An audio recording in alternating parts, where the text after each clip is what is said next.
We actually need 5 minutes. I'm a little conflicted here, so because I'm the constitutional and governance advisor to the National Interest Movement led by Dr. Abu Sakara. And as you know, the National Interest Movement is in alliance with the Alliance for Revolutionary Change. So I decided that insider trading. So if I ask the questions, I know the answers already. So I'm here with the head of the research unit for the law school, Christine Selikem Lassie, who would pose the questions. Thank you very much. Thank you so much, Professor Raymond Achiguba, and good afternoon, ladies and gentlemen. For the School of Law, we would proceed on the precedent set by the Political Science Department. So we also have our questions quite structured, and it would also help in the answering of the questions as well. But to say that as a school, our questions would be on the constitutional reforms that have been proposed in the GTP. And to say that over the past 2 decades, there have been national discourse on the need to amend the constitution. And I think that in your opening remarks, you reiterated that we cannot, as a people, govern our nation now with a constitution that came into force sometime in 1992, 1993. And so there have been a group who have advocated that we have a complete overhaul of the constitution, whilst others propose a more targeted approach in the constitutional reform. And I see that the GTP subscribes to the latter because we have very targeted constitutional reforms that you have proposed. The first is about the establishment of the second chamber of parliament. And I see that the political science department also had questions on that. Our question is what legal criteria and procedures would be established to ensure the fair, transparent nomination of representatives? I think that you had explained it in your presentation, but I would want you to reiterate it. And also for you to explain the procedures and mechanisms that will be established to coordinate the roles and responsibilities between the second chamber of parliament and the existing parliamentary structure, because we don't want to be having any overlap in functions. Our second question has to do with the appointment and tenure of the specified heads of the ICBs. I see that as a hot topic, and so we would want you to specifically speak to the amendments that you would propose in the legislation establishing the second chamber of parliament regarding the appointment and tenure of the heads of these ICBs. And also, more particularly, we would want you to explain how these proposed constitutional amendments would be designed to depoliticize these bodies. Um, Depoliticize the bodies. Yes, that's the ICB. Yes, please. On the third point, it has to do with the proposal to amend Article 2576 of the Constitution and establish traditional authorities as co-trustees with the president. Under our current constitutional arrangements, the mineral resources are vested in the president as a trustee for the people of Ghana. And we would want to know what legal mechanisms would be implemented to resolve potential conflicts between the president and traditional authorities regarding the management and allocation of mineral rights in Ghana, and also how the proposed constitutional amendments would address the potential legal challenges associated with establishing traditional authorities as co-trustees, particularly in ensuring that their local or regional interests would not conflict with national interests. And also, the CRC report also affirmed that one of Ghana's primary issues affecting mineral rights is the management of land and natural resources for sustainable development.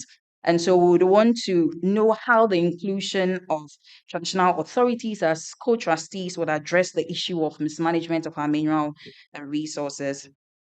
Moving to that, it's also another issue that has been the subject of public debate as to whether the MMDCs should be elected. And we see, yes, that's number four. Yes, and from your great transformational transformation plan, you propose the amendment of Article 243 to enable the election of these MMDCs. And before I delve into the question, the this is in line with actually the Constitutional Review Commission's reports. It had also made that recommendation, but it had also cautioned that despite the potential benefits of partisan politics in local government, there is the need to overhaul the whole local government structure, because what we are currently practicing has been geared towards non-partisan elections. And so if there are any recommendations to introduce partisan elections at the local government level, do you agree with their recommendation to have a complete overhaul of the local government structure before you do implement partisan politics in at the local government? And if you do, what are the measures that you would implement to achieve this overhaul? And to my fifth question, I hope I'm within time. I see the timekeeper is okay. So, to my fifth question, it has to do with the Office of the Attorney General. And we see that you have proposed the amendment of Article 88, 3 and 4 to limit the authority and mandate of the Attorney General with respect to the prosecution of criminal offenses. And so, would want to know how the proposed amendments to Article 83, 88, 3 and 4 would specifically limit the mandate and authority of the Attorney General in prosecuting criminal offenses. Moving on from the Attorney General, but still on a related point, is the establishment of the Office of an Anti-Corruption Czar, and it's particularly important because from your presentation you have explained the need to eschew corruption as a people and to put in measures, institutional structures to ensure that we do what we are supposed to do. And you gave examples of the 10%. And as I was listening to the presentation, I just thought about how it related to the setting up of the office, the independent constitutional body. Now I'm particularly curious to know how the jurisdiction and the powers of this independent constitutional body would be delineated in relation to other existing law enforcement and prosecutorial bodies. And this is because we would want to particularly coordinate their functions and powers and to ensure that there are no jurisdictional overlaps. And so I would hand it over to you. Thank you very much, Professor Raymond Atukuba. If you have any more questions, back in. Thank you for the opportunity. So I can understand why Professor Tugua found refuge in director of research. I'm sure he's behind everything. But it's very important. He did a lot of work, excellent work on the constitutional reforms. He was the executive secretary at that time. Unfortunately, for all the work that they did, up to I think from 2011, when the report was finally issued, there has been no political will to be able to move beyond the report and move into execution, which is very unfortunate. So, in a sense, what I'm committing through the GTP is that we'll make sure that we put in place an implementation framework that would ensure that the reforms are actually implemented. So that is basically the commitment, and that is why I've also taken trouble to limit and reduce the scope of the reforms, because as I'm sure Prof himself would agree, and they didn't come from the commission as such, because they were consolidating the views of all Ghanaians. The number of proposals that were put forward through this review exercise, threw up so many reforms that people started questioning whether it was going to be possible to amend the constitution based on all these proposals, or in actual fact, you should end up rewriting the, the whole constitution.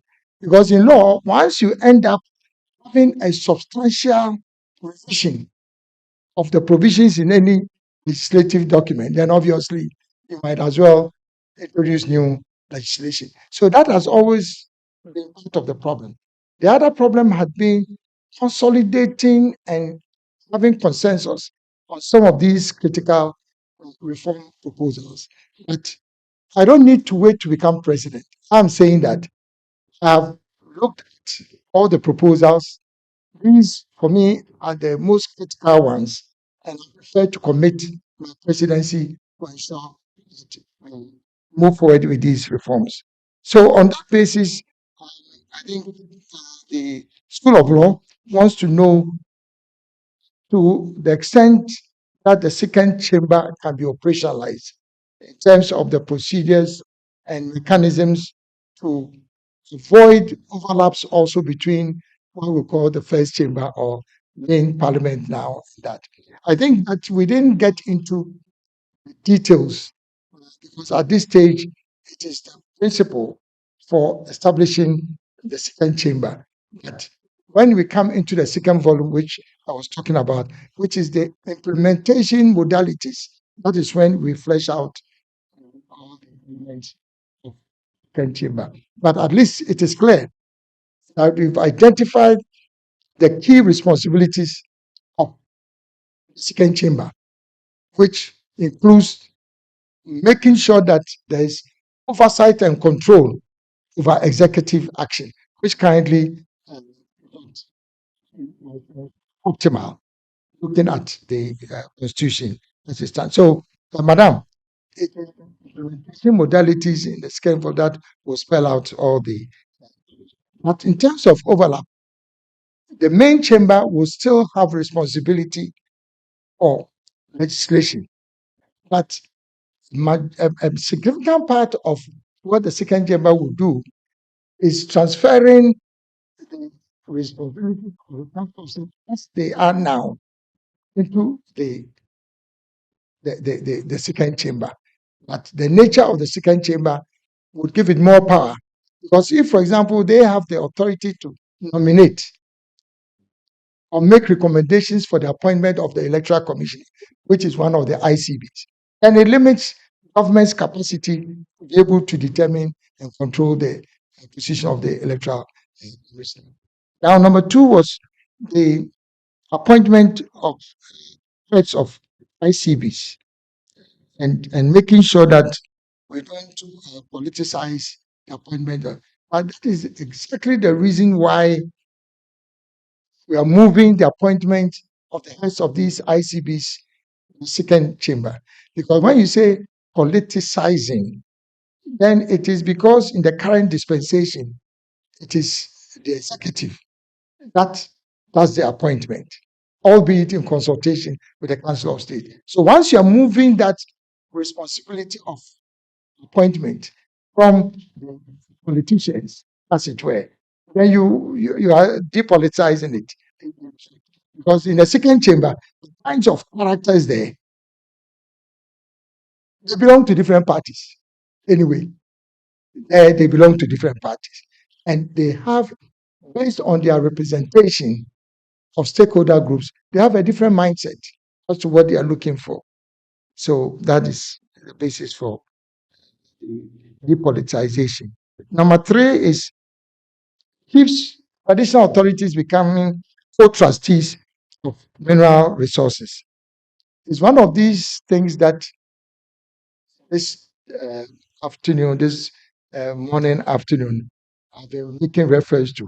We have no choice because you invest the rights of all mineral resources in the president in trust for the people of Ghana. On the surface of it, But you have no choice. That's what you've got to do. But the fact that you can sit on your land, in your house, on your land that you have built, and meanwhile, without your knowledge, the Minerals Commission has already issued the minerals concession for that piece of land that your house is built on. Does it make sense? You have bought a piece of land, you have built your house. Because Minerals Commission has information that there's gold under the land, then they issue concession to somebody who has nothing to do with your land. They issue a concession for them to come and prospect and mine, and by extension destroy not only your house. Yeah. So you are losing not only your right to the land, you are losing your house. And the accruing benefits of the gold that has been basically bestowed to you by your family, you have no.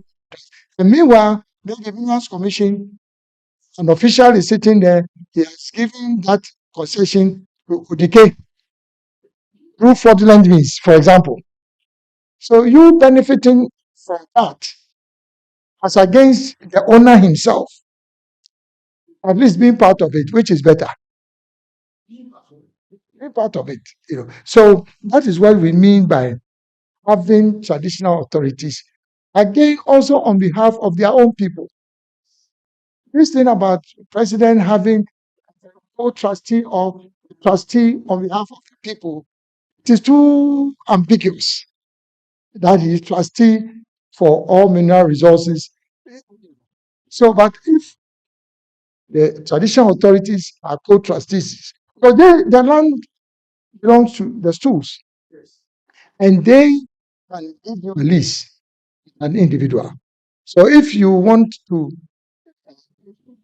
deny the chief authority to also have a say in who gets the concession to the land, then you're also denying the people, in a very humble opinion. So that's why, but in terms of how this will be operationalized, avoid conflict, as you rightly pointed out, between national interest and then, let's say, the interest of the local authority, all those would be reflected in the implementation modality. But Ghanaians first have to accept the principle.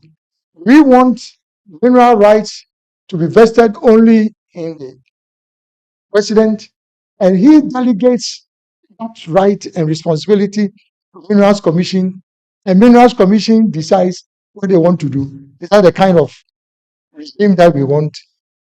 At least if the chiefs are co-trustees, and he has agreed that your land and your house will be, assigned to another person, then at least you can go to the chief and contest it. How can you go to the president to challenge him for allowing your land and your house now to be encumbered through the grant of license by a public servant? Public servant. How do we know how they have granted these licenses? They don't. Then I think to terminus with that, you raise this issue of the management of lands in general. So it's all part of new regulations, legislation that we will be proposing in terms of management of lands. Then election of MMDCs. And I'm happy that we are on the same home page. That your department, your school, the Social Reform Commission, proposing the same, I think, principle of election of MMDCs. But I'm also very happy that you are aligning this to the whole reform agenda for local governance and decentralization. So it's not just a question of electing MMDC, which is what everybody is talking about. It's a small part of the reforms that need within this whole decentralized regime. And we have some proposals under local government decentralization in the GT. apart from the hospital reforms. So I'm saying that if you read all the different components of the GTP, you find that we agree with your position and we've made proposals for deepening local government. For example, district assemblies and the role that they play. We have to interrogate it. Are they playing an effective role? And to what extent do they affect the management and control and administration of towns and villages? If you go to more matured economies, the real action is at the local council level. Is that not the case? Yes, local councillors and then, but the district assembly concept, it has its merits. But I think it is time for us to really review that within the context of the larger question of local administration or decentralization. We talked about the office of the Attorney General, and I want to clarify our proposal to amend Article 88, 3, and 4 in respect of the prosecutorial authority of the Attorney General is only in respect of corruption-related matters. As it exists now, there's a multiplicity of institutions and, by extension, legislation that purports to address the issue of corruption. Special prosecutor is supposed to be addressing the issue of corruption. Siraj says they are addressing corruption. Yoko says they are addressing corruption. Police CID makes a claim to the same effect. And so there is no harmonization of provisions, legal provisions in respect of addressing corruption. In fact, the definition of corruption, and that's why you realize that recently there was a conflict between the special prosecutor office and the Yoko. So our proposal is that let us distill all the corruption-related provisions in existing legislation, scattered, and consolidate those corruption-related provisions into an omnibus corruption legislation, and then appoint an overlord. And the appointment of a czar, it's in the literature, the czar means corruption overlord, corruption overlord, so that there can be a single entry point in terms of dealing with corruption. But it does not affect the prosecutorial authority of the Attorney General for other criminal offenses. And that's the distinction I wanted us to make. Last but not the least, is the um, jurisdiction of the SAR. I think that's all. Yes. Now, I think there's been some worry in the CSO community about the implementation modalities from the point of view, yes, we've made nice proposals as potential government in power, ARC. Now, so yes, we agree with the proposal. But how are you going to, what is the roadmap? What are the steps to ensure that this time the reforms would actually be implemented? Mr. Yao Buabin, he, in his previous life, has been part of the CSO community. So I would ask him to give you just a brief uh, sense of the modalities that we are proposing. So, yeah, but thank you very much.